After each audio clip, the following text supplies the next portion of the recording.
یاد حق حضرت حکیم الاسلام مولانا قاری محمد طیب رحمۃ اللہ علیہ کا بیان بھٹکلیس.com اور urduaudio.com میں پیش خدمت ہے۔ واضح رہے یہ بیان مورخہ 5 نومبر 1962 مدینہ منورہ میں ہوا تھا۔ احباب سے گزارش ہے کہ اپنے موبائل پر ہماری صوتیات سننے اور ڈاؤن لوڈ کرنے کے لیے ایپل اسٹور اور گوگل پلے اسٹور سے ہماری ایپ اردو آڈیو انسٹال کرنا نہ بھولیں۔ الحمد لله نحمده ونستعينه ونستغفره ونؤمن به ونتوكل عليه ونعوذ بالله من شرور أنفسنا ومن سيئات أعمالنا من يهده الله فلا مضل له ومن يضلل فلا هادي له ونشهد أن لا إله إلا الله وحده لا شريك له ونشهد أن سيدنا ومولانا محمدا عبده ورسوله أرسله الله إلى كافة الناس بشيرا ونذيرا وداعيا إليه بإذنه وسراجا منيرا صلى الله تعالى عليه وعلى آله وأصحابه وبارك وسلم تسليما كثيرا كثيرا أما بعد فقد قال النبي صلى الله تعالى عليه وسلم مثل الزاهد في الغافلين كمثل الحي في الأموات أو كما قال عليه السلام۔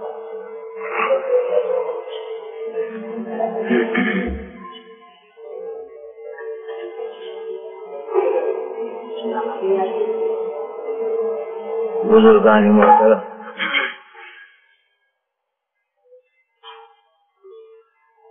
پہلے سے کوئی علم بھی نہیں تھا اور ارادہ بھی نہیں تھا کہ جمعہ کے بعد کچھ بیان کرنا ہوگا۔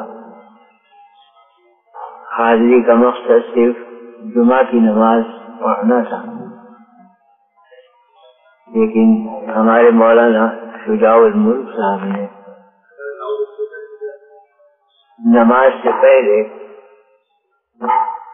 ارشاد فرمایا کہ کچھ نہ کچھ بیان کرنا ہوگا۔ ان کی تعمیل حکم کے طور پر چند منٹ کے لیے میں اس وقت آپ حضرات کے سامنے بیٹھ گیا ہوں۔ کوئی لمبی تقریر یا وعظ اس وقت نہیں ہو سکے گا، بلکہ محض تعمیل ارشاد کے طور پر چند کلمات اس حدیث کی روشنی میں گزارش کروں گا جو اس وقت میں نے تلاوت کی۔ یہ حدیث ہے نبی کریم صلی اللہ علیہ وسلم کی، مثل الذاکر فی الغافلین کمثل الحی فی الاموات۔ اس کی تفسیر سے پہلے اتنی بات ذہن نشین کر لیجئے کہ اس دنیا میں ہر چیز کا ایک پیکر اور ایک بدن اور ایک جثہ ہے، اور ایک اس کے اندر روح اور زندگی اور حیات ہے۔ یہ ظاہری بدن جو مثلا ہمیں اور آپ کو دیا گیا ہے، یہ خود مستقلاً انسان نہیں ہے، یہ انسان کی محض صورت اور علامت ہے۔ انسانیت اس جثے کے اندر چھپی ہوئی ہے جو روح کی صورت میں ہے اور حقیقت کی صورت میں ہے۔ یہ محض ایک نمائش اور نمود ہے اس حقیقت کی جو ہمارے اندر چھپی ہوئی ہے۔ وہی ہے فی الحقیقت ہماری انسانیت، اور اسی کا نام ہے زندگی۔ اگر روح انسان کے بدن میں سے نکال دی جائے تو بدن کا کوئی وجود نہیں۔ چند دن بدن رہے گا، وہ بھی روح کے پچھلے اثرات کے تحت، جہاں 2-3 گزریں گے اور اثرات زندگی کے جو اس میں تھوڑے بہت شرائط کیے ہوئے تھے وہ زائل ہو جائیں گے، تو یہ بدن گلنا اور پھولنا اور سڑنا اور پھٹنا شروع ہوگا۔ اس کا ریزہ ریزہ بکھر جائے گا، مٹی میں مل جائے گی، پانی میں، جو کچھ حرارت ہے وہ آگ میں جا ملے گی، ہوا میں جا ملے گی، شیرازہ منتشر ہو جائے گا۔ تو شیرازہ بندی اس بدن کی اگر کر رکھی ہے تو روح نے کر رکھی ہے، روح نکلتے ہی بدن کی کوئی اصلیت نہیں، یہ باطل محض ہے، یہ ختم ہو جاتا ہے۔ اس سے واضح ہوا کہ زندگی نام صورت کا نہیں ہے بلکہ حقیقت کا ہے۔ صورت اس زندگی کی محض نمائش ہے اور مظاہرہ ہے اور دکھلاوا ہے۔ یہی صورت سمجھ لیجئے اس پوری کائنات کی بھی۔ یہ تو ہماری مختصر کائنات ہے بدن، یہ زندہ ہے روح سے۔ اسی طرح سمجھیے کہ یہ پوری کائنات بھی زندہ ہے کسی روح سے۔ جب تک وہ روح اس کائنات میں موجود ہے یہ کائنات زندہ کہلائے گی۔ جب وہ روح نکال لی جائے گی یہ ساری کائنات کا خیمہ آ پڑے گا، درہم برہم ہو جائے گا، ریزہ ریزہ بکھر جائے گا۔ وہ روح کیا چیز ہے؟ جو روح انسان کے بدن میں ہے وہی روح کائنات میں۔ انسانی روح کے بارے میں فرمایا گیا قرآن کریم میں، یسألونک عن الروح، اے پیغمبر آپ سے سوال کرتے ہیں لوگ روح کے بارے میں، کیا ہے وہ؟ قل الروح من امر ربی، کہہ دیجئے کہ روح اللہ کا ایک امر ہے، ایک حکم ہے، ایک لطیف ہے، خداوندی ہے، اس سے یہ کثیفہ جسمانی سنبھلا ہوا ہے، وہ نکل جائے، کثیفہ ختم ہو جائے۔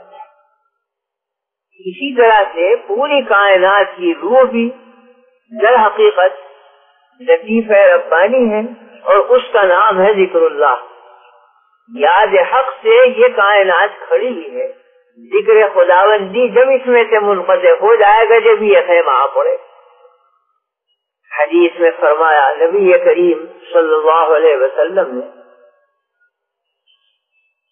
کہ لا تقوم الساعة حتى يقال في الارض اللہ اللہ، قیامت قائم نہیں ہوگی جب تک اس کائنات میں ایک بھی اللہ اللہ کہنے والا موجود، جب ایک بھی باقی نہیں رہے گا اور سارے شرار الناس رہ جائیں گے جن کے دل میں نہ یاد حق ہوگی نہ ذکر خداوندی ہوگا، نہ ان کی زبان تر ہوگی ذکر الہی سے، قلوب یکسر بھلا بیٹھیں گے، نہ صرف بھلا بیٹھیں گے بلکہ خالی ہو جائیں گے، غائب ہو جائیں گے، ذکر مٹ جائے گا، یعنی شرار الناس بدترین خلائق رہ جائیں گے، ان کے بارے میں فرمایا گیا کہ لا یعرفون معروفا ولا ینکرون منکرا، نہ اچھائی کو اچھائی جانیں گے نہ برائی کو برائی۔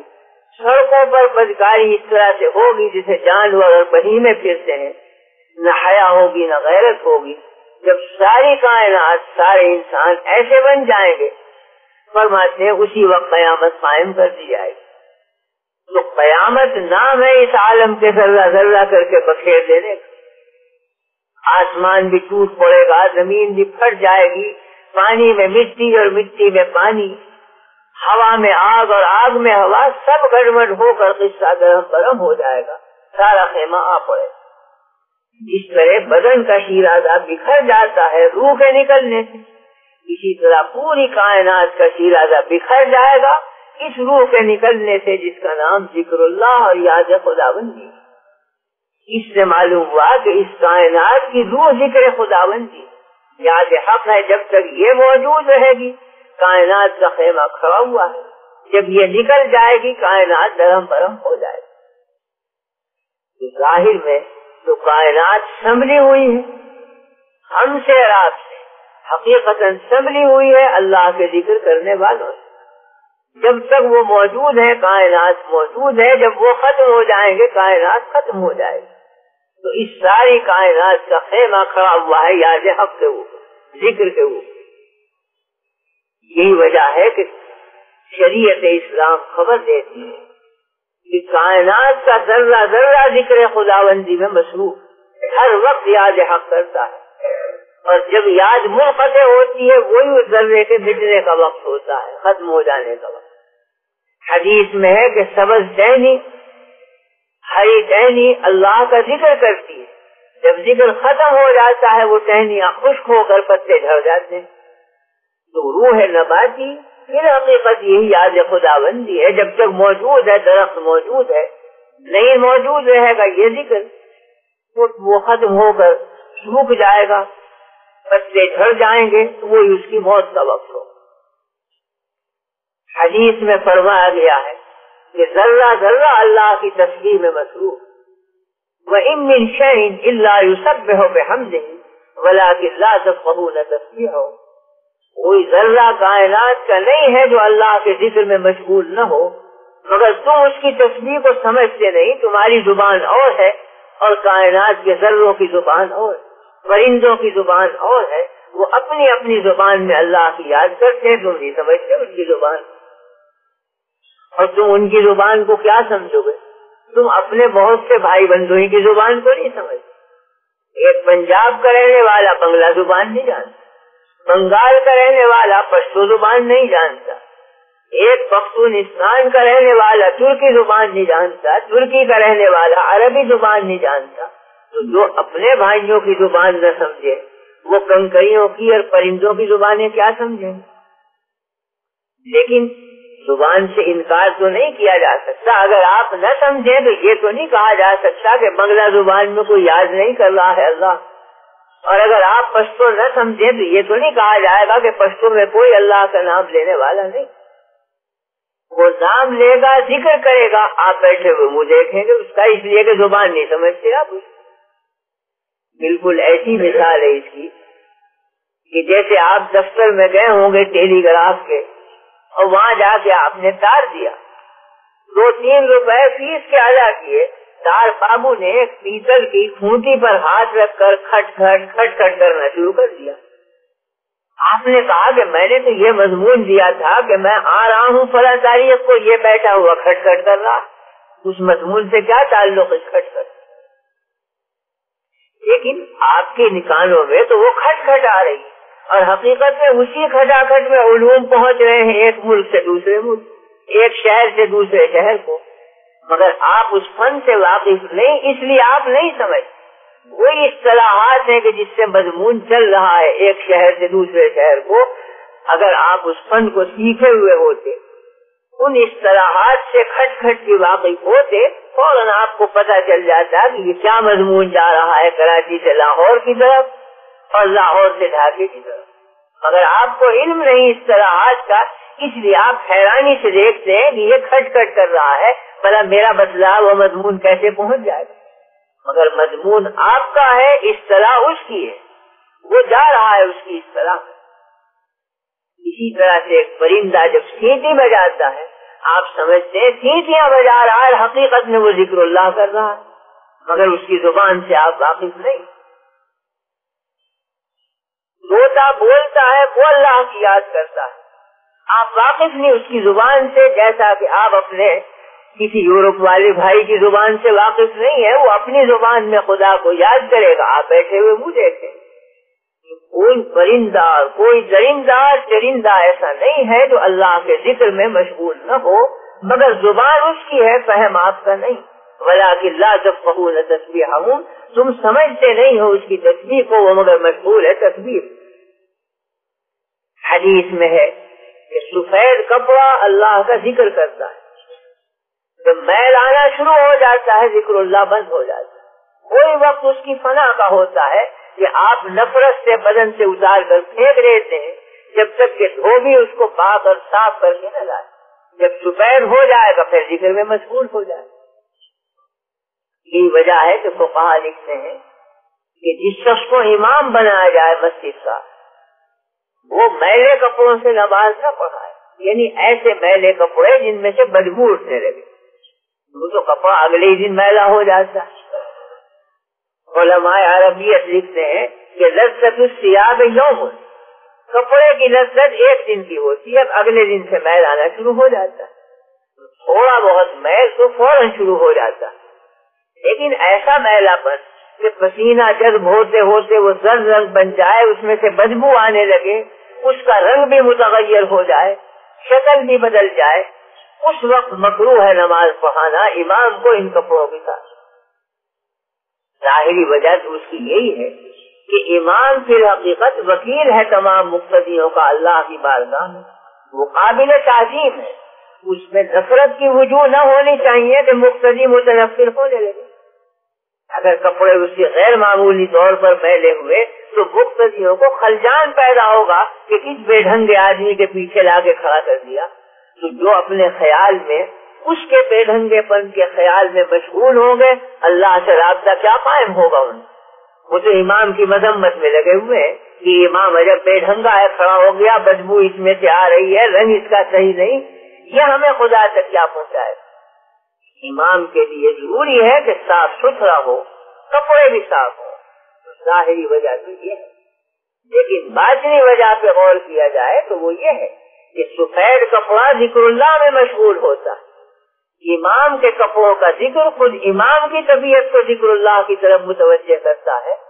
جب اس کے ارد گرد ذکر کی آوازیں آ رہی ہیں, اگرچہ وہ کانوں سے نہ سنی جائیں, ان آوازوں سے خود امام کے قلب میں ذکر اللہ کی رغبت پیدا ہوگی اور یاد حق دل میں تازہ ہو کر وہ زیادہ متوجہ ہوگا اللہ کی طرف, مقتدی بھی اتنے ہی متوجہ ہو جائیں.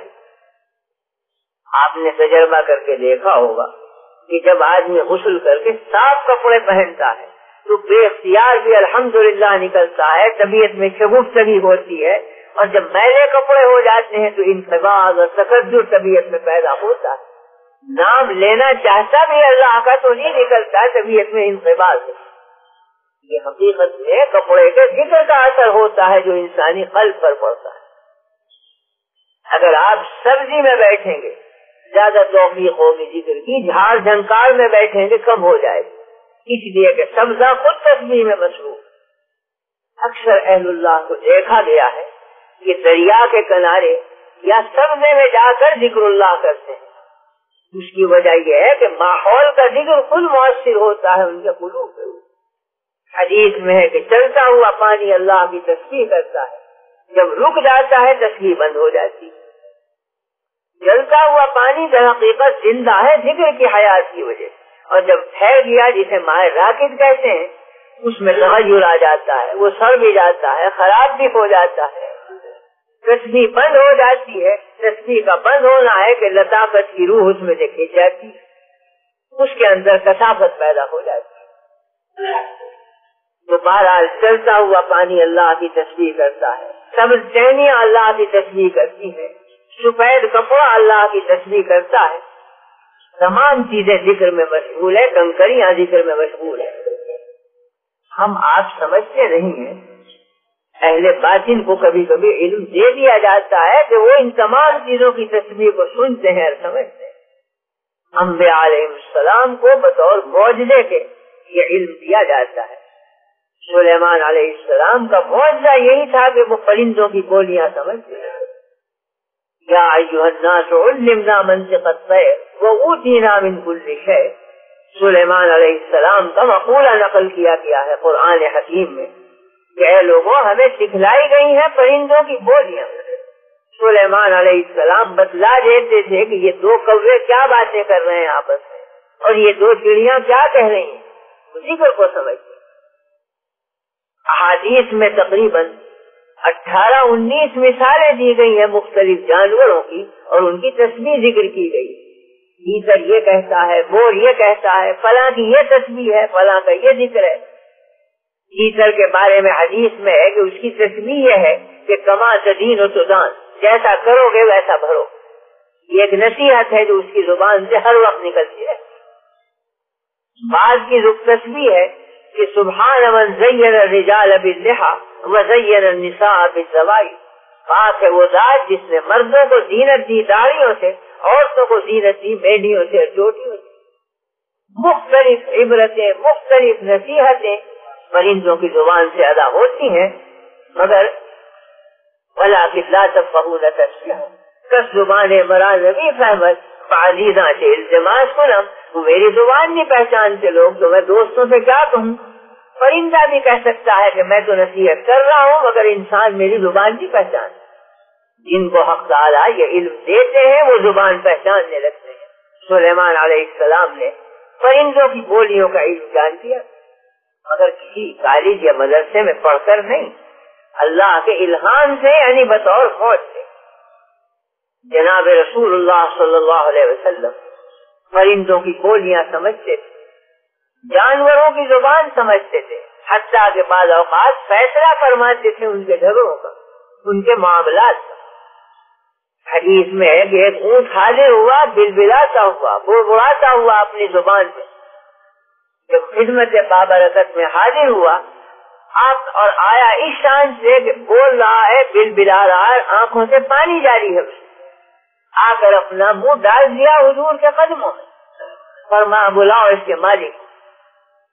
اونٹ والا بلا گیا، مالک آیا، فرمایا یہ شکایت کر رہا ہے کہ تو اس کی طاقت سے زیادہ اس پر بوجھ لادتا ہے۔ اس نے اقرار کیا کہ بے شک یا رسول اللہ میں اس جرم کا مجرم ہوں، فرمایا آئندہ ایسا مت کرنا۔ اونٹ خوش ہوتا ہوا واپس ہو گیا، تو اس کی زبان کو سمجھ کر اس کی فریاد سنی اور فیصلہ دیا۔ حدیث میں ہے کہ آپ تشریف لے جا رہے تھے، کسی دیہاتی کے مکان کے قریب سے گزر ہوا، وہ کہیں پہاڑ میں سے کوئی ہرنی پکڑ رہا تھا، اس کے گلے میں رسی باندھ رکھی تھی، وہ بڑھ رہی تھی کھوٹی سے۔ اس نے دیکھ کر کے فریاد شروع کی نبی کریم صلی اللہ علیہ وسلم۔ آپ نے فرمایا یہ دیہاتی تجھے پکڑ رہا ہے، تو اس کی ملک ہو گئی، اس لیے کہ پہاڑ میں جو چیز ہوتی ہے جو اس پہ قبضہ کر لے اسی کی ملک بن جاتی، اس کی ملک ہو گئی، میں کیسے چھوڑوں؟ اس نے عرض کیا کہ یا رسول اللہ میرے 2 بچے بلبلا رہے ہیں پہاڑی میں اور بھوکے ہیں، میں ہی دودھ پلاتی تھی، وہ میرے بچے مر جائیں گے، آپ مجھے چھوڑ دیں۔ فرمایا کہ وعدہ کر کہ دودھ پلا کر پھر یہیں آ جائے گی۔ اس نے وعدہ کیا اور حلف کیا۔ آپ نے رسی کھول دی گلے میں، کہیں جا کر دودھ پلایا، واپس آ کر پھر کھڑی ہوئی، آپ نے پھر رسی ڈال دی گلے میں، اور دیہاتی آیا تو فرمایا کہ کیا تو نے زیادتی کی ہے، اس کے بچے بلبلا رہے ہیں، تو نے لا کے قبضہ کیا، چھوڑ گئی ہرنی کو۔ اس نے نصیحت قبول کی، ہرنی کو آزاد کر دیا، تو دعائیں دیتی ہوئی چلی گئی۔ تو نبی کریم صلی اللہ علیہ وسلم جانوروں کی بولیوں پر مطلع ہوتے تھے، تو انبیاء علیہ السلام کو بطور معجزے کے زبانوں کا علم دیا گیا، پرندوں تک کی زبان، جیسے حضرت آدم علیہ السلام کو تمام انسانی زبانوں کا علم دیا گیا تھا۔ یہ جو قرآن کریم میں فرمایا گیا وَعَلَّمَ آدَمَ الْأَسْمَاءَ كُلَّهَا، آدم علیہ السلام کو تمام چیزوں کے نام سکھلا دیے گئے۔ تو ایک تفسیر یہ بھی ہے کہ وَعَلَّمَ آدَمَ الْأَسْمَاءَ یعنی عَلَّمَ اللُّغَاتِ كُلَّهَا، ساری لغتیں آدم علیہ السلام کو سکھلا دی گئی تھی جو قیامت تک بولی جائیں گی انسانوں کے اندر، ہر زبان سکھلا دی۔ ان کی پہلی نسل ان تمام زبانوں کو جانتی تھی، لیکن جب نسل مختلف ہوئی اور منتشر ہوئی دنیا میں، کوئی قبیلہ کہیں آباد ہوا، کوئی کہیں آباد ہوا، تو وہاں کی مرزقوب اور زمینوں کی خصوصیات سے ایک ایک لغت کا غلبہ ہو گیا ایک ایک قبیلے کے اوپر، اس طرح زبانیں الگ الگ ہو گئی۔ تو ایک نے دوسرے کی زبان کو سمجھنا چھوڑ دیا، بلکہ محروم ہو گیا سمجھنے۔ اس کو حق تعالیٰ نے اپنی قدرت کی نشانی ظاہر فرمایا ہے۔ وَمِنْ آيَاتِهِ خَلْقُ السَّمَاوَاتِ وَالْأَرْضِ وَاخْتِلَافُ أَلْسِنَتِكُمْ وَأَلْوَانِكُمْ إِنَّ فِي ذَلِكَ لَآيَاتٍ لِقَوْمٍ يَتَفَكَّرُونَ۔ اس کی قدرت کی نشانیوں میں سے ہے آسمانوں اور زمینوں کی پیدائش اور تمہاری زبانوں کا اختلاف اور تمہارے چہرے کے رنگوں کا اختلاف، یعنی بنی آدم اتنے مختلف، ایک ماں باپ کی اولاد ہے، ایک جنس ایک نو، لیکن ایک سے دوسرے کی صورت نہیں ملتی، رنگ نہیں ملتا اور زبان نہیں ملتی۔ ایک پنجابی بولتا ہے، ایک بنگلہ بولتا ہے، ایک ہندی بولتا ہے، ایک انگریزی بولتا ہے۔ دنیا کے جتنے جاندار ہیں ہر نو کی ایک زبان ہے، وہ کسی ملک کا ہو، روتا مثلاً چے کرے گا، وہ ہندوستان کا ہو یا پاکستان کا، عربستان کا ہو یا ترکستان، مور ایک بولی بولے گا، یورپ کا ہو یا ایشیا کا ہو یا افریقہ کا ہو، ایک ہی بولی ہے۔ کبوتر ایک ہی طرح بولے گا کہیں کا ہو، لیکن انسان بھانت بھانت کی بولیاں بولتا ہے، ترکی اور طرح سے، یورپین اور انداز سے، اور افریقن اور انداز سے۔ یہ اللہ کی قدرت کی نشانی نہیں ہے تو اور کیا ہے؟ یہ ایک جنس کے سارے افراد اور زبانیں الگ الگ اور ایک دوسرے کی نہیں سمجھتے، یہ قدرت خداوندی کی نشانی۔ تو بہرحال ہر چیز اپنی اپنی زبان میں تسبیح کرتی ہے، مگر ہم ان کی زبانوں کو نہیں سمجھتے، جیسا کہ ہم ایک دوسرے کی زبان کو نہیں سمجھتے۔ تو کنکریاں بھی تسبیح کرتی ہیں، سفید کپڑا بھی تسبیح کرتا ہے، چلتا ہوا پانی بھی تسبیح پڑھتا ہے، ہری ٹہنیاں تسبیح کرتی ہیں، ذکر کرتی ہیں، لیکن نہیں ذکر کرتا تو انسان ذکر نہیں کرتا، غافل ہے تو انسان غافل ہے اللہ کی یاد سے، حالانکہ سب سے زیادہ اس کو ذاکر ہونا چاہیے تھا۔ جو نعمتیں اللہ نے اس پر مبذول کی ہیں، کائنات میں سے کسی چیز کو وہ نعمتیں عطا نہیں ہیں۔ جتنا چہیتا اور پیاری مخلوق انسان ہے، کائنات میں کوئی مخلوق اللہ کو اتنی پیاری نہیں، تو ساری ذاکر حق ہے، مگر یہ ہے غافل حق سے، حالانکہ سب سے زیادہ ذاکر اس کو ہونا چاہیے تھا، انعامات کی بارش ہے اس کے اوپر۔ ہر چیز کا لباس اس کی کھال ہے، اس کو الگ لباس دیا گیا، رنگ برنگ کے لباس، رنگ برنگ کے کپڑے، ہر نوع کی غذا ایک ہے، کوئی گھاس کھاتی ہے نو، کوئی جانوروں کی نوع دانا کھاتی ہے، کوئی پتے چاٹتی ہے، کوئی مٹی کھاتی ہے، کوئی جانوروں کی نوع ہوا چوستی ہے، لیکن انسان کو قادر کیا گیا ہر چیز پر، ہر غذا اس کی غذا ہے، ہر چیز اس کی،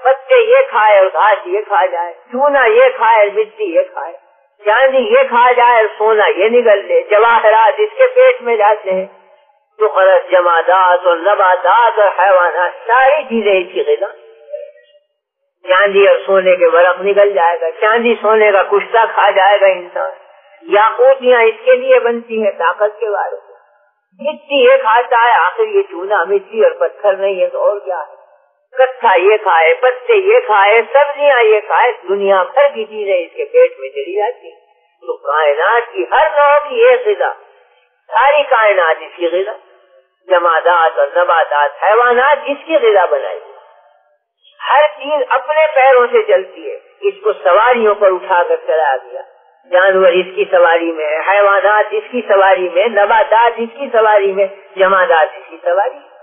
ریلیں چلتی ہیں تو وہ حیوانات کی قسم میں سے نہیں ہے، جماعتیں اس کی سواری بنی، گھوڑا، اونٹ، بیل یہ سب اس کی سواری بنتی، تو حیوانات کے سروں پر یہ سوار، جماعت کے سروں پر یہ سوار، نباتات لکڑیاں اس کی سواری میں صرف ہوں، سمندروں میں یہ سواری پر جائے، ہوا میں یہ سواری پر جائے، زمین کی پشت پر یہ سواری پہ جائے، کوئی جاندار ایسا نہیں ہے جس کو سواری دی گئی ہو، ہر ایک مجبور ہے اپنے پیر سے چلنے پر، اس کو مکرم معظم بنایا گیا، ساری کائنات اس کی سواری بن گئی، جو ساری کائنات اس کا لباس، درختوں کی چھال سے یہ لباس بنائے، روئی سے یہ لباس بنائے، جانوروں کی کھال کھسوٹ کر یہ لباس بنا دے، پٹو اس کے بنے، اب شیشے کے کپڑے سنائے کہ چلنے والے ہیں، لکڑی کے کپڑے بننے لگے ہیں، چھال کے کپڑے بنتے ہیں، تو ساری کائنات اس کا لباس، ساری کائنات اس کی غذا،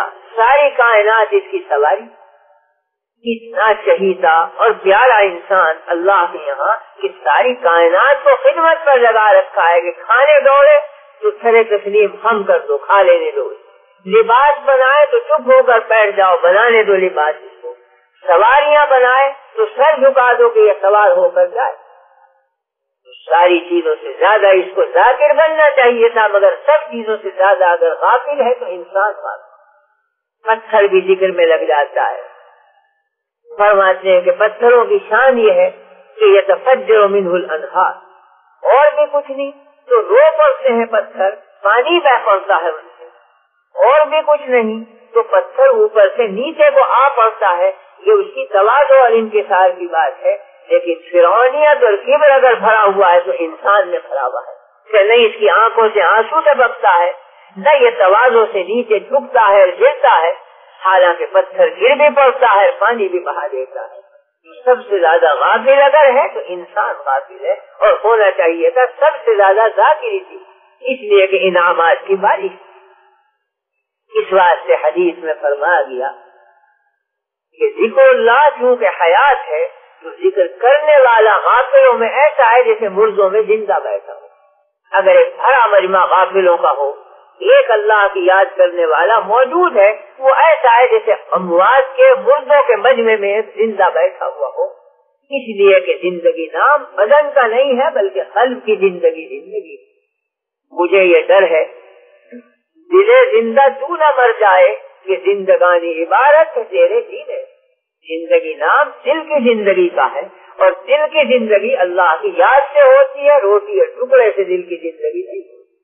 یہ بدن کی زندگی ہے جو روٹی سے ہوتی ہے تو وہ اتنی عارضی ہے کہ روٹی ملنے میں دیر ہو جب بدن وہ کھانے لگتا ہے اور منقطع ہو جائے روٹی تو بدن کھل جاتا ہے. عارضی زندگی. لیکن قلب کی زندگی دوامی ہے اس لیے کہ ذکر اللہ جو زندگی پیدا کرتا ہے وہ دوامی زندگی ہوتی ہے. وہ قائم ہو جاتی ہے نفس کے اندر. تو فرمایا گیا کہ ذکر کرنے والے کی مثال ایسی ہے غافلوں میں جیسے مردوں کے اندر کوئی شخص زندہ بیٹھا ہوا ہو. تو انسان اگر ذاکر بنے گا تو سارے ذاکروں پر بخش جائے گا اور یہ غافل بنے گا تو سب سے زیادہ بدتر ہو جائے گا. مستحق سے آگے زیادہ ذکر کرتا بن گیا غافل تو پتھر بھی اس سے اچھا, جانور بھی اس سے اچھے, درخت کی ٹہنیاں بھی اس سے اچھی کیونکہ سب ذکر میں مشغول ہے. یہ سب سے زیادہ ذلیل اور بدتر. اور اگر ذکر پر آ جائے تو ہر ذاکر اس کے نیچے ہے اس لیے کہ اس کا ذکر جامع ہوگا جو اور انواعوں میں اثر نہیں. ذکری فی الحقیقت غذا ہے روح کی اور ذکری فی الحقیقت زندگی ہے انسان کی. غذا روحانی ذکر اللہ سے حاصل ہوتی. انبیاء علیہم السلام اور کمل اولیاء غذائیں قلیل ہوتی ہیں, قوتیں سب سے زیادہ ہوتی ہیں. وہ قوت در حقیقت یاد خداوندی سے پیدا ہوتی ہے. حدیث میں ہے کہ آپ نے ممانعت فرمائی امت کو کہ 100 وصال مت رکھو, یعنی روزے پر روزہ مت رکھو بلا افطار کیے. سحر بھی کھاؤ افطار بھی کرو, کھا پی کر اگلا روزہ رکھو. بلا کھائے پیے روزے پر روزے رکھتے چلا جانا اس کو 100 وصال کہتے ہیں. تو اس کی ممانعت فرمائی. حدیث میں ہے کہ آپ رکھتے تھے 100 وصال, 15 دن مسلسل روزہ ہے آپ بلا کھائے پیے روزہ رکھتے چلے جا رہے ہیں. تو صحابہ نے عرض کیا کہ یا رسول اللہ ہمیں تو آپ نے ممانعت فرمائی اور خود حضور 100 وصال رکھتے ہیں. فرما ایکم مثلی یطعمنی ربی ویسقینی, تم میں مجھ جیسا کون ہے؟ مجھے تو میرا پروردگار کھلاتا ہے پلاتا ہے. تم میں مجھ جیسا کون؟ یہ کھلانا اور پلانا کیا تھا؟ یہ پلاؤ اور غرضے کے دسترخوان نہیں اترتے تھے آسمان سے. وہ ذکر اللہ ریاض حق غذا تھی جو روح میں پیوست تھی. اس سے روح زندہ تھی اور روح سے بدن زندہ تھی. تو اللہ کا ذکر جب رگ و پے میں سما جاتا ہے غذاؤں کی حاجت کم ہو جاتی ہے آدمی کو, پھر زندگی کا دار مدار ذکر پر ہو جاتا ہے. میں نے اپنے بزرگوں سے واقعہ سنا. حضرت مولانا محمد قاسم صاحب نانوتوی رحمۃ اللہ علیہ کا جو بانی ہے دارالعلوم دیوبند کے, کہ اخیر عمر میں یہ فرمایا انتقال سے چند ماہ پیش کر کہ اب الحمدللہ بقائے حیات کے لیے مجھے کھانے پینے کی ضرورت باقی نہیں رہی ہے, اتباع سنت کے لیے کھاتا اور پیتا ہوں. زندگی باقی رکھنے کے لیے کھانے پینے کی حاجت رہ گئی. تو جب ذکر اللہ رگ و پے میں رچ جاتا ہے پھر زندگی کا دار مدار روٹی پر نہیں ہوتا, ذکر پر رہ جاتا ہے. خود اپنی ذکر سے آدمی زندہ ہوتا ہے, اپنی قوت روحانی سے اس کی بقا ہوتی ہے, اس کی حیات ہوتی ہے. تو اصل زندگی نام ہے فی الحقیقت یاد حق, بلکہ یوں کہنا چاہیے کہ زندگی نام ہے, نام ہے محبوب کا, وصال محبوب کا. محبوب کا نام آتا ہے تو محب اور عاشق میں زندگی کے آثار پیدا ہو جاتے ہیں. اگر ایک شخص کسی کی محبت میں گرفتار ہے اور رات دن اس کے دھیان میں غرق ہے, محبوب اس سے جدا ہو جائے, فراق میں پڑا ہوا کھل رہا ہے, گھلتے گھلتے گھلتے چارپائی کو لگ گیا, ہلنے ڈلنے کی شکت نہیں, کھانا بھی چھوٹ گیا, پینا بھی چھوٹ گیا, چارپائی پر پڑا ہوا ہے, ذکر محبوب میں ہر وقت گرفتار ہے, طاقت اٹھنے کی باقی نہیں. ایسے وقت کوئی آ کے کہہ دے کہ وہ آ گیا تیرا محبوب, ایک دم اٹھ بیٹھے گا. کہاں ہے؟ کس نے کہا؟ یہ جان کہاں سے آئی اس کے اندر؟ کیا اس نے کوئی روٹی کھائی؟ کیا کوئی یاقوتی کھائی؟ نام ہی تو آیا محبوب کا کہ مردہ ایک دم زندہ ہو گیا, اٹھ بیٹھ. معلوم ہوا کہ زندگی نام ہے کسی محبوب چیز کے وصال. اب اگر کسی کو محبت ہو گئی روپے پیسے جب تک روپے پیسے کا نام آتا رہے گا سامنے اس میں زندگی ہے، اور وہ منقطع ہو جائے تو اس کی جان سے بچ جائے گی۔ آج آدمی دیوالیہ ہوتے ہیں، ہارٹ فیل ہو جاتا ہے، اس لیے کہ محبوب چھن گیا، زندگی ختم ہو گئی۔ تو زندگی نام ہے مثال محبوب۔ کسی کو محبت ہو جائے کسی عورت سے، وہ جب تک پاس موجود ہے وہ زندہ ہے، وہ چلی جائے تو فراق میں گل گل کر جان دے دے گا۔ تو نام ہوا زندگی، فی الحقیقت وصال محبوب۔ کسی کا محبوب دولت ہے، کسی کا محبوب عورت ہے، کسی کا محبوب عزت ہے۔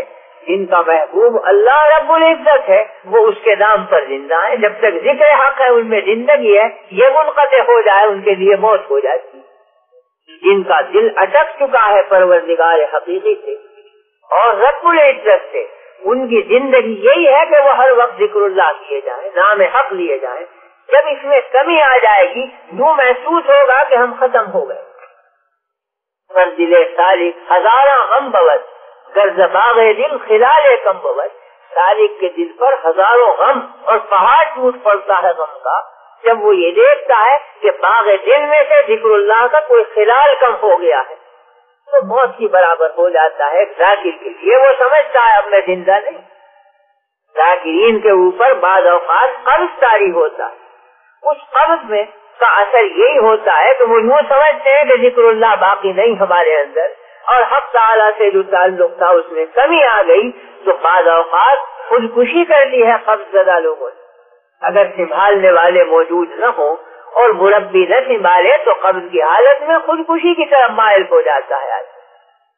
حدیث میں ہے کہ نبی کریم صلی اللہ علیہ وسلم پر جب وحی آ چکی پہلی اور نبوت سے آپ سرفراز فرما دیے گئے، پہلی وحی آئی اقرا بسم ربک الذی خلق، اس کے بعد میں وحی منقطع ہو گئی اور ایک عرصہ بیچ میں گزرا کہ انقطاع ہو گیا وحی۔ آپ کے قلب مبارک پر ایک غم اور ایک گھٹن طاری ہوئی اور قرض طاری ہوا۔ فرماتے ہیں کہ بعض اوقات میرا جی چاہتا تھا کہ خودکشی کر لوں، کہ اب زندگی کس کام کی جب وہ شے باقی نہیں جس سے محبت، حتیٰ کہ ارادہ کر کے پہاڑ سے اوپر آئے کہ اپنے کو گرا دوں نیچے، کہ پیچھے سے کسی نے ہاتھ پکڑ لیا۔ آپ نے چاہا کہ گر پڑے کہ پیچھے سے آواز دی کسی نے یا محمد، آپ نے ادھر ادھر دیکھا کوئی موجود نہیں تھا۔ یہ کیفیت طاری ہوتی ہے جب قبض کی تو موت کی طرف طبیعت مائل ہوتی ہے۔ سالک یہ سمجھتا ہے کہ میری زندگی ختم ہو گئی، تو زندگی نام ہے فی الحقیقت یاد خدا بندی کا، ذکر اللہ کا، یاد حق کا۔ ہم چونکہ رات دن مشغول ہیں کھانے میں، پینے میں، پہننے میں، اس لیے ہم نے زندگی اسی کو سمجھ لیا ہے۔ اس کوچے سے نابلد ہے جو حقیقی زندگی کا سرچشمہ ہے، جو آ گئے اس کے اندر ان کی سمجھ میں آ گیا کہ حقیقی زندگی یہی۔ اس کو فرمایا نبی کریم صلی اللہ علیہ وسلم نے کہ مثل الذاکر فی الغافلین کمثل الحی فی الاموات، ذکر کرنے والا غافلوں میں ایسا ہے جیسے کوئی زندہ بیٹھا ہوا ہو مردوں کے۔ تو مردنی ہے غفلت اور زندگی ہے ذکر۔ پھر اس کا عجیب اور عظیم ثمرہ یہ ہے کہ اللہ کے یہاں قانون مکافات، جیسا انسان خود کرتا ہے ویسا ہی ادھر سے معاملہ ہوتا ہے۔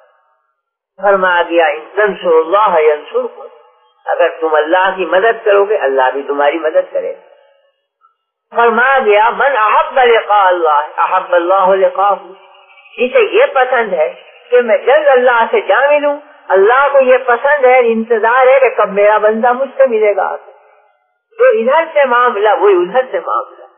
تو فرماتے ہیں فاذکرونی اذکرکم، تم میری یاد کرو تو میں تمہاری یاد کروں، اگر تم ذکر اللہ کرو گے تو میں تمہارے نفس کا ذکر کروں۔ فرمایا گیا حدیث میں کہ اگر بندہ تنہائی میں مجھے یاد کرتا ہے میں اپنے نفس میں اسے یاد کرتا ہوں، جو بھرے مجمع میں مجھے یاد کرتا ہے میں ملائکہ کے مجمع میں اسے یاد کرتا ہوں۔ اس نوع کا یہ ذکر کرے گا اسی نوع کا وہاں ذکر کرے گا۔ تو ذاکر جب ذاکر بنتا ہے تو انجام کار مذکور بن جاتا ہے۔ ادھر سے ذکر کیا ادھر سے اللہ نے ذکر کیا تو مذکور بن گیا۔ تو اگر آدمی یہ چاہتا ہے کہ میرا تذکرہ رہے اللہ کے یہاں تو اللہ کا تذکرہ یہ شروع کر دو، جتنا یہ یاد کرے گا اتنا ہی وہ یاد کرے۔ دیکھیے اگر کسی بڑے حاکم کے یہاں وزیر اعظم کے یہاں، پریزیڈنٹ کے یہاں آپ کا کچھ تذکرہ آ جائے اور آپ سن پائیں کہ آج میرا ذکر کیا تھا پریزیڈنٹ نے، تو عزت و افتخار سے سر اونچا ہو جاتا ہے، اخباروں میں چھاپتے ہیں کہ ہمارا تذکرہ کیا آج پریزیڈنٹ نے. اس لیے کہ ایک بڑی ذات جو عزت والی کہلاتی ہے وہ کسی کو یاد کر لے تو بڑے فخر کی بات ہوتی. حق تعالیٰ جو بادشاہوں کا بادشاہ ہے اس کے یہاں کسی کا تذکرہ ہو تو یہ تھوڑے فخر کی بات ہے، تھوڑی عزت کی چیز ہے کہ اللہ یاد کرے بیٹھ کر کسی. حق تعالیٰ کب یاد کریں گے؟ جب تم یاد کرو گے. فاذکرونی اذکرکم، تم میری یاد کرو میں تمہاری یاد کروں. تو اگر کوئی یوں چاہتا ہے کہ میری یاد وہاں قائم ہو جائے، وہ اس کی یاد کو اپنے اندر قائم کر دے. اگر وہ ہر وقت ذکر کریں گے وہاں بھی ہر وقت ذکر ہوگا.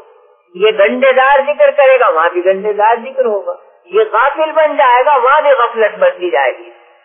وَلَا تَكُونُوا كَالَّذِينَ نَسُوا اللَّهَ فَأَنسَاهُمْ أَنفُسَهُمْ أُولَٰئِكَ هُمُ الْفَاسِقُونَ. تم ایسے مت بنو کہ اللہ کو بھلا دو تو تم اپنے نفس کو بھلا دو گے، اللہ بھی تمہیں بھلا دے. قرآن کریم میں فرمایا گیا کہ جو لوگ قرآن یاد کر کے اسے بھول جائیں گے تو قیامت کے دن حق تعالیٰ نابینا اٹھائیں گے اس بندے. وہ کہے گا کہ رب لما حشرتنی اعمی وقد كنت بصیرا، اے اللہ مجھے اندھا کیوں اٹھا، میں تو بینا تھا دنیا میں تو دیکھنے والا تھا. قال كذلك اتتك آیاتنا فنسیتها فكذلك اليوم تنسى. ہم نے اپنی آیتیں تیرے سینے میں ڈالی تھی، تو نے انہیں بلا دیا، ہم نے تجھے بلا دیا. تو اگر یہ نسیان کا برتاؤ کرے گا ادھر سے بھی نسیان ہو جائے، یہ ذکر کا برتاؤ کرے گا ادھر سے بھی ذکر ہو جائے. فرما حق تعالیٰ نے حدیث قدسی ہے کہ اے بندے تو اپنی تندرستی کے زمانے میں مجھے یاد رکھ تاکہ تیری بیماری کے زمانے میں میں تجھے یاد رکھوں. تو اپنی تونگری کے زمانے میں مجھے یاد رکھ تاکہ تیری مفلسی کے زمانے میں میں تجھے یاد رکھوں. تو صحت کے زمانے میں مجھے یاد رکھ تاکہ بیماری کے وقت میں تجھے یاد رکھوں جب کوئی تیرا یاد کرنے والا نہیں ہو. تو اپنی دنیا میں مجھے یاد رکھ تاکہ تیری قبر میں میں تجھے یاد رکھوں. تو یہاں یاد کرے گا وہ یاد وہاں کام دے گی، جو یہاں بھول جائے گا تو وہاں بھی وہ قسم پرسی کے عالم میں ہوگا. اس لیے ذکر اللہ نہ صرف کائنات کی روح ہے بلکہ انسان کی بھی روح ہے، انسان کی روح کی روح ہے. اگر ذکر منقطع ہو جائے تو روح پر مدنی چھا جاتی ہے.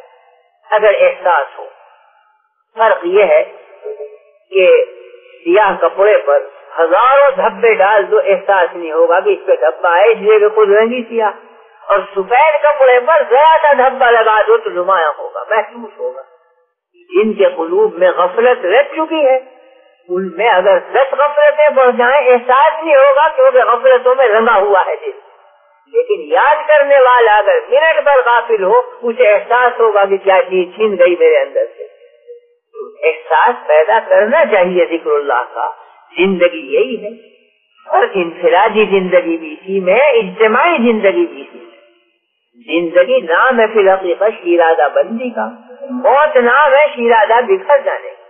یہ بدن آگ پانی ہوا مٹی جمع شدہ موجود ہے، کہا جائے گا زندہ ہے. قبر میں جا کے ریزہ ریزہ ہو کے اجزا بکھر جائیں گے، کہا جائے گا کہ موت آ گئی. تو ذکر اللہ روح کو بدن سے ملائے رکھتا ہے اور بدن کے اجزاء کو جمع رکھتا ہے. تو ذکر اللہ روح ہے انسان کی، زندگی ہے انسان کی. یہ نہ ہو تو آدمی کی زندگی ختم. اس واسطے میں نے یہ حدیث پڑھی تھی اور مقصد یہ نہیں تھا کہ کوئی لمبی تقریر کی جائے. مقصد اس حدیث کی تشریح اور اس کا ترجمہ تھا کہ اس کی عادت ڈالی جائے ذکر اللہ کی. اور اس کے 3 طریقے ہیں. سب سے پہلا طریقہ جو اصل اور بنیادی ہے وہ تو فرائض کی ادائیگی ہے. سب سے بڑا ذکر اللہ کے فرائض. نماز ہے، فرمایا گیا اقم الصلاۃ لذکری، نماز قائم کرو میری یاد کے لیے. تو نماز ذکر اللہ ہے، یاد حق. حج کے بارے میں جگہ جگہ فرمایا گیا فَإِذَا أَفَضْتُم مِّنْ عَرَفَاتٍ فَاذْكُرُوا اللَّهَ عِندَ الْمَشْعَرِ الْحَرَامِ وَاذْكُرُوهُ كَمَا هَدَاكُمْ وَإِن كُنتُم مِّن قَبْلِهِ لَمِنَ الضَّالِّينَ ثُمَّ أَفِيضُوا مِنْ حَيْثُ أَفَاضَ النَّاسُ وَاسْتَغْفِرُوا اللَّهَ. حج کے ایک ایک رکن پر کہیں ذکر اللہ، کہیں استغفار، کہیں توبہ، کہیں یاد حق. تو حج کا مقصد بھی ذکر ہے. اقم الصلاۃ لذکری، نماز کا مقصد بھی ذکر ہے، زکوٰۃ اور صدقات کا مقصد بھی فی الحقیقت ذکر ہے۔ فرمایا کہ لن ینال اللہ لحومها ولا دماؤها ولکن ینالہ التقوی منکم۔ قربانیاں تم کرتے ہو، یہ گوشت اللہ تک نہیں پہنچتا، بلکہ وہ تقوی اور وہ ذکر اور یاد حق پہنچتی ہے جو قربانی کے وقت تم نام لیتے ہو اور نیت کرتے ہو قلب میں، وہ چیز جاتی ہے اللہ تک، یہ اس کی علامت ہے۔ تو بہرحال قربانی ہو، زکوٰۃ ہو، نماز ہو، حج ہو، یہ سب ان کی روح ذکر اللہ بتلائی گئی ہے۔ تو ذکر کرنے کا بنیادی طریق تو فرائض شریعت کی ادائیگی ہے، یہ تو اصل ذکر ہے۔ لیکن اصل ذکر کے ساتھ ساتھ امر کیا گیا کہ یا ایھا الذین آمنوا اذکروا اللہ ذکرا کثیرا، اے لوگو اللہ کی یاد کرو ذکر کثیر کے ساتھ۔ ایک ذکر اصل ہے وہ فرائض ہے، اور ایک ذکر زائد اور ذکر کثیر ہے وہ اس کے اوپر ہے۔ اس کے دو طریقے ہیں، ایک موقت اور ایک غیر موقت۔ موقت طریق یہ ہے کہ صبح اور شام کا وقت مقرر کر کے کچھ تسبیح اور تحلیل کر لیا کرے آدمی بیٹھ کر، صبح کی نماز کے بعد بیٹھ گئے، فرض کیجئے کہ 100 مرتبہ آپ نے پڑھ لیا کلمہ تمجید، سبحان اللہ والحمد للہ ولا الہ الا اللہ واللہ اکبر، 100 مرتبہ استغفار پڑھ لیا، 100 مرتبہ درود شریف پڑھ لیا، اسی طرح شام کو پڑھ لیا۔ فرمایا گیا فسبحان اللہ حین تمسون وحین تصبحون ولہ الحمد فی السماوات والارض وعشیا وحین تظہرون، کہ تسبیح کرو اللہ کی کچھ صبح کو، کچھ شام کو، کچھ دوپہر، وسبحوہ بکرۃ وعشیا، صبح اور شام تسبیح کرو اللہ کی۔ تو یہ ہے موقت طریق کہ ایک وقت باندھ کر کچھ تسبیحات پڑھ لیا ہے، 100 مرتبہ نہ ہو 33 مرتبہ پڑھو، 33 مرتبہ نہ ہو کچھ اور کم کر لو، مگر ایک عدد معین کر کے، ایک وقت معین کر کے نبھا دو اس کو۔ حدیث میں ہے کہ خیر الامور ما دیم علیہ، بہترین عمل وہ ہے جس پر ہمیشگی اور دوام برتا جائے، وہ قلب میں جڑ پکڑ لیتا ہے، رسوخ پیدا کرتا ہے۔ پہاڑ کی ایک سل ہے، اس پر گرد پڑ گئی، آپ نے لاکھوں من پانی بہا دیا، گرد دھل گئی، تھوڑی دیر کے بعد پھر پڑ جائے، تو منو پانی بہا دینے سے ظاہری صفائی آ جاتی ہے، مگر کوئی اندر نمی نہیں پہنچتی چٹان کے اندر۔ لیکن اگر ایک قطرہ آپ گراتے رہے برس دن تک تو پتھر کی سل میں سوراخ پیدا ہو جائے۔ تو تھوڑا تھوڑا عمل ہو تو قلب میں جڑ قائم ہو جاتی ہے، اور ایک دن آپ نے 50 نمازیں پڑھ لی ہے، پھر غائب ہوئے تو برس دن تک غائب، گرد دھل جائے گی، اجر مل جائے گا، لیکن قلب میں کوئی ملکہ، کوئی بنیاد، کوئی جڑ نہیں قائم ہو۔ تو تھوڑا عمل ہو مگر دوام کی ساتھ ہو، وہ کارآمد ہوتا ہے، دل میں ملکہ پیدا ہو جاتا ہے، جڑ قائم ہو جاتی ہے۔ تو 100 مرتبہ نہ ہو 50 دفعہ صحیح، 50 دفعہ نہ ہو 21 دفعہ صحیح، 11 ہی مرتبہ صحیح، مگر نام حق دیا جائے ایک مقرر وقت تک، کچھ تلاوت کر دی، کچھ تسبیح، کچھ تحلیل، کچھ تکبیر، چاہے 10 منٹ میں ہو مگر پابند ہو جائے آدمی، 40 دن کے بعد خود محسوس ہوگا کہ کیا اثر میرے قلب کے اندر قائم ہوا۔ من اخلص للہ 40 صباحا تجری من قلبہ ینابع الحکمت، حدیث میں ہے کہ کسی عمل کو 40 دن خلوص کے ساتھ مسلسل کرے تو قلب میں سے حکمت کا چشمہ پہ پڑتا ہے آدمی، ایک بنیاد قائم ہو جاتی ہے یاد حق کی، جس کی جیسی مناسبت ہے ویسی معرفت شروع ہو جاتی ہے۔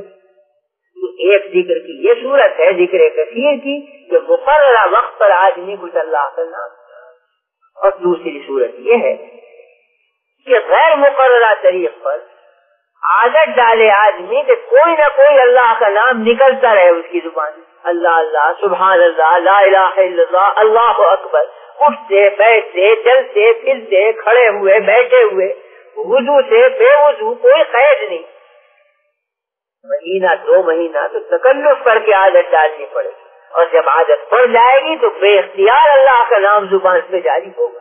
کوئی حادثہ پیش آئے گا، گر پڑے آپ، فوراً الا اللہ، لا الہ الا اللہ، بسم اللہ، کوئی نہ کوئی اللہ کا نام نکلے گا۔ یہ نہیں نکلے گا کہ لوگوں دوڑو مجھے بچاؤ، اللہ کا نام نکلے گا۔ تو ابتداءً تکلف کرنا پڑے گا، جب عادت پڑ جائے گی تو پھر خود بخود بے ارادے بھی ذکر حق شروع ہو جائے گا زبان کے اوپر، اور اس کا نتیجہ یہ ہوگا کہ مرتے وقت بھی بلا ارادہ اللہ کا ذکر زبان پہ جاری ہو، خاتمہ ایمان پر ہوگا۔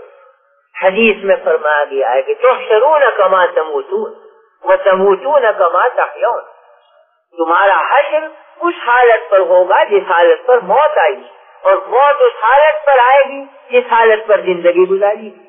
اگر زندگی گزاری ہے اللہ کے نام کی مشق پر، موت کے وقت یقیناً اللہ کا نام زبان پر جاری ہو، اور جب مرے گا آدمی اللہ کا نام لیتا ہوا تو قبر سے جب اٹھے گا وہی نام زبان پر جاری ہوگا۔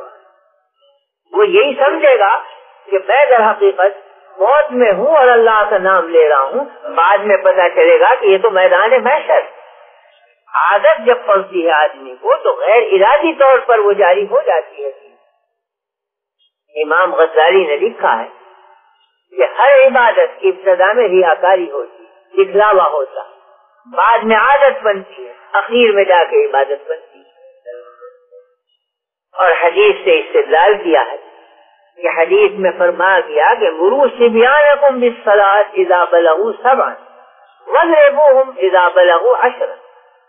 بچہ جب 7 برس کا ہو تو نماز کی تاکید کرو، اپنی ساتھ لاؤ مسجد میں۔ اگر نہیں مانتا اور 10 برس کا ہو جائے تو مار کر نماز پڑھو۔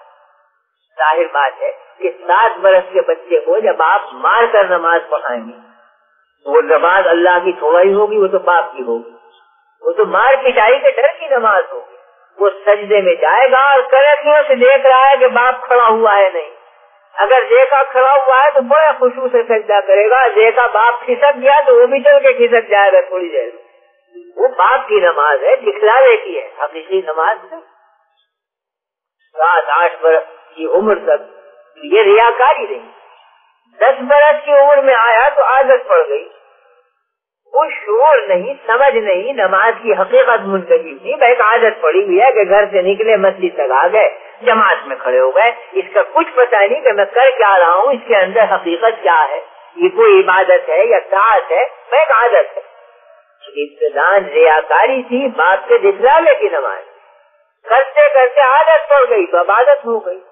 15-20 برس کے بعد جب آثار و کیفیات جاری ہوں گے تب سمجھے گا کہ یہ ہے کوئی عبادت، اب عبادت بنے گی۔ وہ تو ہر عبادت ابتدا میں ریاکاری ہوتی ہے، بعد میں عادت بنتی ہے، پھر عبادت بنتی ہے۔ مگر اس کے باوجود شریعت نے حکم دیا کہ ریاکاری سے صحیح مگر پڑھواؤ نماز، عادتی کے طور پر صحیح مگر پڑھواؤ نماز تاکہ بن جائے عبادت۔ اگر کوئی شخص ذکر اللہ کرنے آئے، دل میں خیال یہ گزرے کہ یہ تو ریاکاری ہے، لوگ یوں کہیں گے کہ بڑے صوفی بن گئے، بڑے نمازی آئے، بڑے ذکر کرنے والے آئے، تو سمجھو کہ یہ شیطانی وسوسہ ہے، دکھلاوے کے لیے تم ذکر اللہ کرو، کرتے رہو، یہ ذکر خود کھینچ لے گا اور قلب کے اندر رچ جائے گا۔ دین کے لیے ہو، دنیا کے لیے ہو، دکھلانے کے لیے ہو، نام لیتے رہو اللہ کا، وہ نام خود کھینچ لے گا اپنی طرف۔ سفیان ثوری کہتے ہیں، محدثین میں بڑا عظیم رتبہ ہے ان کا، کہ طلبنا العلم لغیر اللہ فابى ان يكون الا للہ، ہم نے علم حاصل کیا تھا دنیا کے لیے کہ علم پڑھ کر کچھ شہرت کمائیں گے، کچھ نام و نمود ہوگا، ممکن ہے کچھ پیسے بھی مل جائیں، دنیا کے لیے علم سیکھا تھا، مگر جب آ گیا علم تو علم نے انکار کیا، کہا میں دنیا کے لیے نہیں، میں تو اللہ ہی کے لیے ہونا چاہتا ہوں، آخر ہمیں بھی اللہ سے جا ملا۔ تو علم آدمی چاہے دنیاوی غرض سے سیکھے مگر سیکھ لے، علم آخر سیکھ کر پھر وہیں پہنچاتا ہے جو اس کا مقام۔ تو علم پست رہنا نہیں چاہتا، علم بلندی کی چیز ہے، آپ اتنا ہی پست رہیں گے وہ گھسیٹ کے پھر آپ کو لے جائے گا اوپر۔ یہ کہا جی حقیقت ذکر اللہ کی ہے کہ اللہ بلند ہے، اس کا نام بھی بلند ہے، اس کا ذکر بھی بلند۔ ایک بلند چیز کو جب آپ زبان پر رکھیں گے، چاہے اس کی غرض زنی اور سخت ہو، مگر انجام کار وہ رفعت کی طرف جائے گا، آپ کو بھی لے جائے گا، خود کھینچ لے گا۔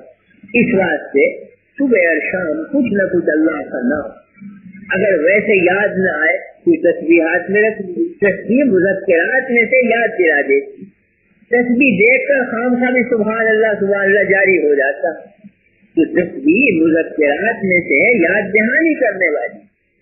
اگر یہ شبہ ہو کہ لوگ کہیں گے بڑے صوفی بنے ہیں، تو حضرت جنید بغدادی ہیں کہ لوگوں کے خیال سے چھوڑ دینا ذکر کا یہ شرک میں داخل. اس واسطے اس کی پرواہ مت کرو کہ لوگ کیا کہیں گے. اپنا معاملہ اللہ سے صاف کر لو. ضمیر سے معاملہ ہے حق تعالیٰ کا, لوگوں سے نہیں. آپ جب اپنے قلب میں خالص اللہ کے لیے ذکر کر رہے ہیں تو یہ وسوسہ اگر آئے کہ میں دکھلانے کے لیے کر رہا ہوں, یہ شیطان کی طرف اس میں لاہور چاہیے. اپنے کام میں لگی, کوئی ملامت کرے کرنے دی. ملامت جبھی کارگر ہوتی ہے جب عشق ناتمام ہوتا ہے, جب محبت کامل ہوتی ہے پھر ملامت کرو کی ملامت کوئی اثر نہیں کرتی. حضرت حذیفہ ابن یمان رضی اللہ عنہ جلیل القدر صحابی, جب ایران فتح ہوا تو حضرت حذیفہ ایران پہنچے. اسلامی حکومت قائم ہو گئی. متمدن ملک تھا ایران کا. اس زمانے میں دو ہی بڑی حکومتیں تھیں, ایک قیصر کی حکومت, رومیوں کی حکومت جو عیسائیوں کے ہاتھ میں تھی, اور ایک کسرا کی حکومت جو فارسیوں کے ہاتھ میں. باقی ساری حکومتیں ان کے ماتحت تھی یا ان کے زیر اثر. جو صورت آج روس اور امریکہ کی ہے وہی اس زمانے میں ایران کی اور امریکہ کی تھی. تو بڑی سلطنت تھی ایران کی اور کسرا کی حکومت تھی. بڑا اونچا تمدن. تو یہ کھانا کھانے بیٹھے حذیفہ ابن یمان اور ایک فارسی غلام کھڑا ہوا کھانا کھلا رہا تھا, پانی وانی اس کے ہاتھ میں. حضرت حذیفہ رضی اللہ عنہ کے ہاتھ میں سے لقمہ گر پڑا زمین. انہوں نے جلدی سے ادب کے ساتھ لقمے کو اٹھا کر مٹی کھاڑی اور تناول فرما دیا. تو ایرانی غلام نے کہا کہ یہ آپ نے کیا کیا, یہ ملک تو بڑا مہذب ملک ہے, یہاں تہذیب کے خلاف ہے یہ بات. لوگ کہیں گے بڑے حریص ہے, ایک ایک لقمے کے اوپر جان دیتے, مٹی سے ڈھا کے کھا گئے لقمے کی. یہ حرص کی دلیل ہے. تو ایسا نہ کیجیے, یہ تمدن والوں کا ملک. حضرت حذیفہ نے کیا جواب دیا, فرمایا اقتلوا کو سنت حبیبی لہؤلاء القوم, کیا میں اپنے حبیب پاک کی سنت چھوڑ دوں ان احمقوں کی بدولت.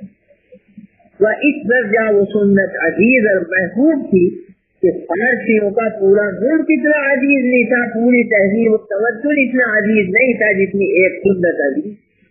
جب محبت کامل ہوتی ہے تو ملامت گر کی ملامت اثر نہیں کرتی. ملامت سے منفعل ہونا جبھی ہوتا ہے جب اندر اپنے خامی ہوتی. اس واسطے خامی کو رفع کیجیے, اور خامی رفع ہونے کی یہی صورت ہے کہ ذکر اللہ ریاض ہے کہ عادت پڑ جائے. جب 24 گھنٹے اللہ کا نام دل اور زبان سے ہوگا, محبت اور معرفت پڑ جائے گی, پھر ملامت کرنے والے 1000 ملامت کریں گے, کوئی اثر نہیں ہوگا. ان پر ہنسی آئے گی کہ یہ احمق ہے, روک رہے ہیں اس چیز سے. آپ خود منفعل اور شرمندہ نہیں ہو گئی. تو بہرحال یہ حدیث بتلاتی ہے کہ زندگی حقیقت میں ذکر اللہ کا نام ہے, اور جب کائنات اور جمادات اور نباتات کی زندگی اس سے ہے تو انسان کی زندگی کیوں نہیں ہوگی اس سے. سب سے زیادہ ذاکر انسان کو رہنا چاہیے, تبھی وہ زندہ ہوگا, زندہ جاوید بن جائے.